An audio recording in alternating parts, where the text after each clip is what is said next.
Magandang araw mga mag-aaral at maligayang pagdating sa ating virtual classroom. Ako si Teacher Feli, ang inyong magiging guro sa araw na ito.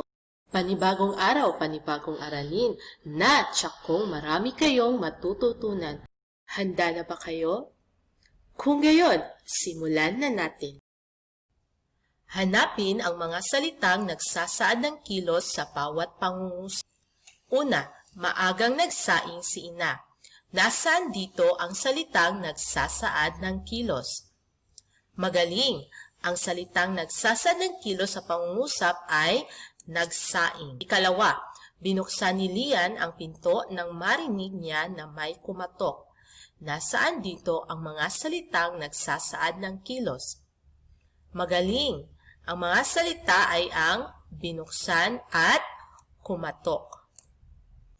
Ikatlo, naglalakad na si Presi papuntang eskwelahan. Nasaan rito ang salitang nagsasaad ng kilos? Magaling! Ang salita ay naglalakad. Ikaapat, pagtutulungan ang lulutas sa ating suliranin. Nasaan rito ang salitang nagsasaad ng kilos? Magaling! Ito ay pagtutulungan. Panlima, nasaksihan niya ang pamumutla ng kaniyang kaibigan. Nasaan rito ang salitang nagsasaad ng kilos? Magaling! Ito ay nasaksihan. Ika-anim, masayang nagkukwentuhan ang magkakaibigan. Nasaan rito ang salitang nagsasaad ng kilos? Magaling! Ito ay nagkukwentuhan. Ikapito, nagdatingan na ang mga delegado para sa palarong pambansa. Nasaan rito ang salitang nagsasaad ng kilos? Magaling! Ito ay nagdatingan. Ikawalo, sila'y nag-inuman kagabi kaya't masakit ang kanyang ulo ngayon. Nasaan rito ang salitang nagsasaad ng kilos? Magaling! Ito ay nag-inuman. Ikasyam, isaulo natin ang lupang hinirang. Nasaan rito ang salitang nagsasaad ng kilos? Magaling! Ito ay isaulo. Pangsampo, maraming nalungkot sa pagsasara ng ABS-CBN. Nasaan rito ang salitang nagsasaad ng kilos? Magaling! Ito ay nalungkot. Sa pagtatapos ng aralin, ang mga mag-aaral ay nakagagamit ng pandiwa sa pagsasaad ng aksyon, pangyayari at karanasan. Tingnan ang apat na larawan. Ano ang inyong napapansin sa apat na larawang ito? Magaling! Ang mga larawang ito ay nagpapakita ng kilos. Sa unang larawan, siya ay nagpapakita ng kilos na pag-ubo. Sa ikalawang larawan naman, siya ay nagpapakita ng kilos na pagtawag. Sa ikatlong larawan, siya ay nagbabasa. At sa ikaapat na larawan naman ay nagpapakita ng paghuhugas ng kamay. Ang mga salitang kilos ay tinatawag na pandiwa. Ang pandiwa ay bahagi ng pananalita na nagsasaad ng kilos. Ang pandiwa ay mayroong tatlong gamit. Ito ay ang aksyon, karanasan at pangyayari. Isa-isahin natin ang tatlong gamit ng pandiwa. Una, aksyon. May aksyon ang pandiwa kapag may aktor o tagaganap ng kilos. Halimbawa, naglakad sina Phil at Maria patungong eskwelahan. Ang aksyon rito ay ang salitang naglakad. Samantala, sina Phil at Maria naman ang tagaganap ng kilos. Ikalawang halimbawa, nagsalita si Jose sa harap ng kanyang mga kaklase. Ang salitang nagsasaad ng kilos rito ay nagsalita. Samantala, si Jose naman ang tagaganap ng kilos. Ang ikalawang gamit ng pandiwa ay karanasan. Ito ay nagpapahayag ng karanasan ang pandiwa kapag may damdamin at kapag mayroong nakararanas ng damdamin. Halimbawa, natakot si Angel sa kanyang nakita. Ang karanasan rito ay natakot, samantala si Angel naman ang nakaranas ng pagkatakot. Ikalawa, Natuwa siya sa kaniyang narinig. Ang salitang natuwa ang siyang karanasan, samantala siya naman ang nakararanas ng pagkatuwa. Ikatlong gamit ng pandiwa ay pangyayari. Ang pandiwa ay resulta sa naunang pangyayari. Halimbawa, umiyak siya nang malamang bumagsak siya sa exam. Ang umiyak ang siyang resulta nang malamang bumagsak siya sa exam. Ikalawang halimbawa, napasayaw sa tuwa si Lian nang matantong nanalo siya sa loto. Ang salitang napasayaw ang siyang resulta nang matantong nanalo siya sa loto. At yan ang tatlong gamit ng pandiwa. Balikan natin ang mga susing salita sa pag-alam natin ng mga gamit ng pandiwa. Una, ang aksyon. Sinasabi na ang aksyon ay may tagaganap ng kilos. Pangalawa, karanasan kapag may tagaranas ng damdamin. At pangatlo, pangyayari kapag ang pandiwa ay resulta o bunga ng naunang pangyayari. Ngayon, alam mo na. Natitiyak kong handa ka na sa ating maikling pagsusulit. Ang kailangan mo lang gawin ay kilatisin ang mga sumusunod na pangungusap. Isulat ang A kung ito ay aksyon, K kung karanasan, at P kung pangyayari ang pandiwang ginamit.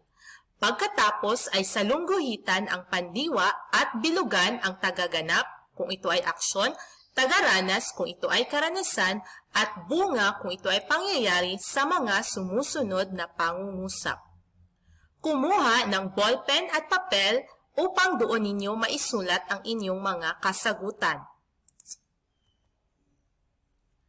Bibigyan ko kayo ng sapat na panahon sa pagsagot ng bawat tanong. Upang mayroon kayong ideya sa ano ang dapat ninyong gawin ay ibibigay ko bilang bonus ang unang pangungusap. Ang unang pangungusap ay nalunod siya sa mabilis na agos ng tubig. Ito ay pangyayari. So isusulat mo ang titik P. Sa lungguhitan naman natin ngayon ang pandiwa. Ang pandiwa rito ay nalunod o ito ang resulta ng naunang pangyayari na mabilis na agos ng tubig. Kaya ito ang ating bibilugan. Yan lamang ang dapat ninyong gawin. Bago tayo tumungo sa ika-6 hanggang ika-10 pangungusap, ay ibibigay ko muna sa inyo ang kasagutan sa ika-2 hanggang ika-5 pangungusap. Unahin natin ang ika-2. Umiyak si Don dahil sa pagkamatay ng kanyang alagang aso. Ito ay pangyayari, samantala ang pandiwa rito ay umiyak na siyang resulta sa naunang pangyayari na dahil sa pagkamatay ng kanyang alagang aso. Ikatlo, tumulong siya sa mga biktima ng giyera sa Marawi. Ito ay aksyon. Samantala, ang kilos ay tumulong at ang siya naman ang siyang tagaganap ng kilos.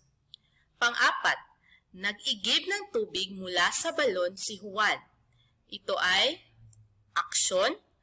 Ang kilos naman ay nag-igib at si Juan ang gumaganap ng kilos na nag-igib. Ikalima, nagkagulo ang mga mag-aaral sa paghahanap ng kanilang seksyon sa unang araw ng pasukan. Ito ay pangyayari. Ang resulta ay nagkagulo dahil ang unang nangyari ay naghahanap sila ng kanilang seksyon sa unang araw ng pasukan. Dumako na tayo ngayon sa ika-6 hanggang ika-10 pangungusap.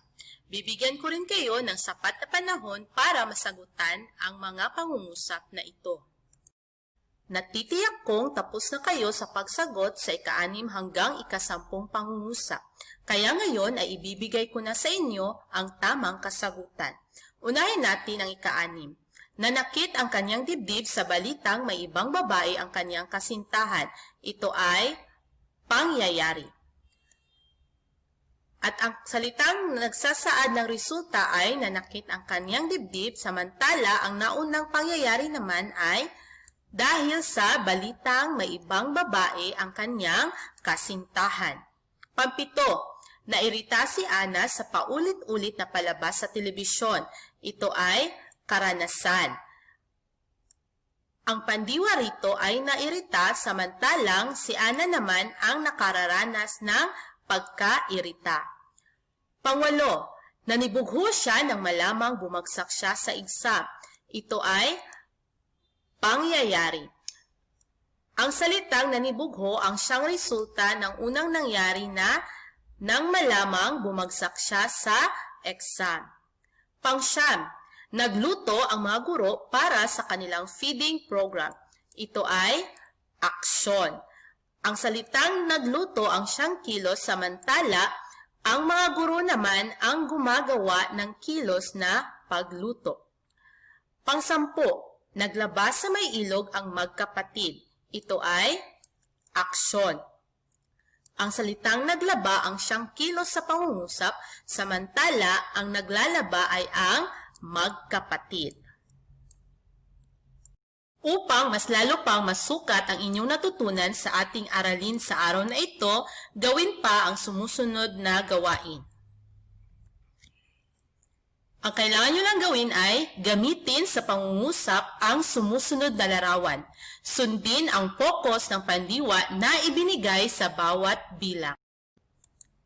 Gawin ang gawain ito sa inyong mga kwaderno.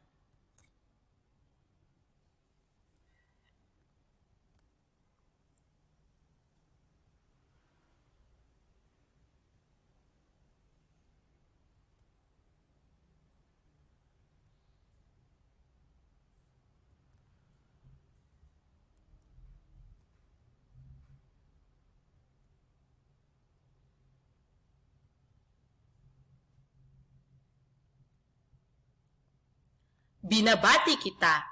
Matagumpay mong natapos ang aralin sa araw na ito. Hanggang sa muli, paalam!